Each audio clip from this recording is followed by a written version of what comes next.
O cafezinho é extraído das lives do Blabologia que acontecem todas as quintas-feiras às 8 horas da noite.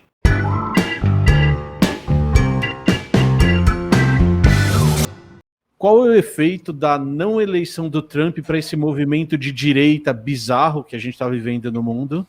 Dessa dita direita também, né? Que eu não sei até que ponto é direita, não é?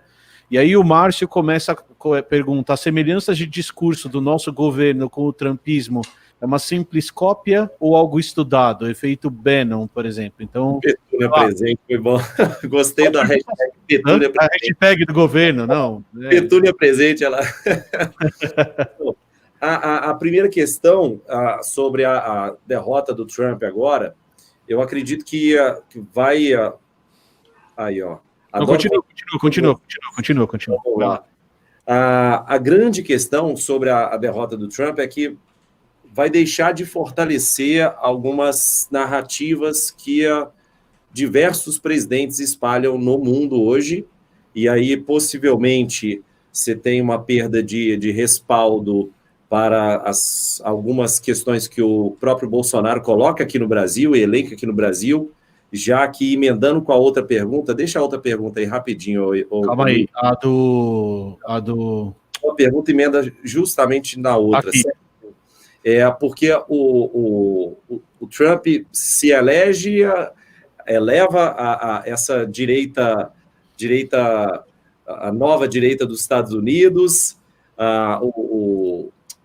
O Felipe comentou muito sobre os white trash dos Estados Unidos, sobre supremacistas brancos dos Estados Unidos, e isso acaba sendo muito revelado nos discursos do Trump, utilizando o famoso apito de cachorro. Então, o Trump oferece respaldo para ações da Ku Klux Klan, dos Proud Boys, dos supremacistas brancos. E aqui no Brasil, quando um presidente da República faz uma declaração em uma live tomando um copo de leite, quando o presidente da República faz uma declaração antes de assumir o cargo, quando ele já tinha sido eleito, mas não tinha assumido o cargo, e ele fez uma declaração contrária à demarcação de terras indígenas. E no mês de novembro, os ataques às bases indígenas da FUNAI, por exemplo, na Amazônia, lá nos Solimões, começaram a acontecer de forma muito mais acentuada e de forma muito mais violenta. O que a gente consegue entender é que, de fato, a derrota do Trump nas eleições americanas acaba gerando uma perda de força, uma perda de tração, principalmente nessas falas do presidente Jair Bolsonaro em relação à questão dos direitos humanos, em relação à homofobia, em relação à questão racial e, evidentemente, também em relação à preservação das comunidades indígenas. Isso é um ponto, para mim, que é inequívoco.